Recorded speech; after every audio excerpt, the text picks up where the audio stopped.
Again, I'm going to do one more example problem with a rock.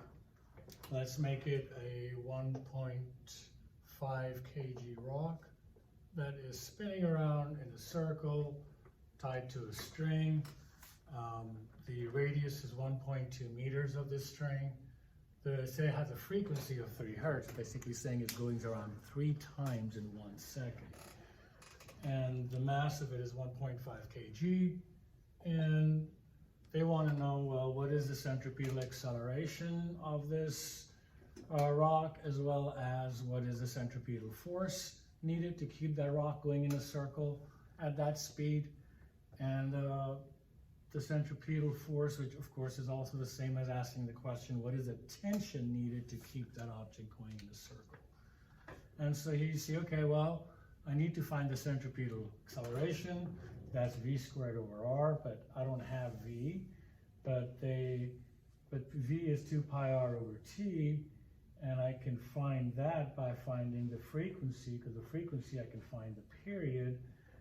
Period is 1 over the frequency, and then I can plug it in here and find my speed. So that's my strategy. So I say, okay, my period has to be 1 over the frequency, or 1 divided by 3, or 0.33 seconds. So that's my period. And now to find my speed, v is 2 pi r divided by the period, which would be 2 times pi times 1.2 divided by 0.33. And that should give me my speed. And if I plug that into the calculator, I get 2 times pi times 0.2 divided by 0.33. And so I get 22.1 meters per second. So that's how fast it's going. Could be around 3 times in 1 second. It's 1.2 meters. So it gives you a speed of 22.1 meters per second. Once we have our speed, it becomes pretty easy to do the rest of the calculations. So we know I got all your equations right there. Acceleration is going to be v squared over r, which is going to be 22.1 squared divided by 1.2, which is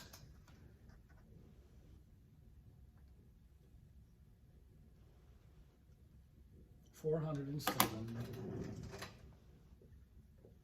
meters per second squared. So that's your centripetal acceleration. When you find your centripetal force, it would just be mass times centripetal acceleration, which is 1.5 times 407. This is kg, and that together will give you the newtons, or 611 newtons would be the force, centripetal force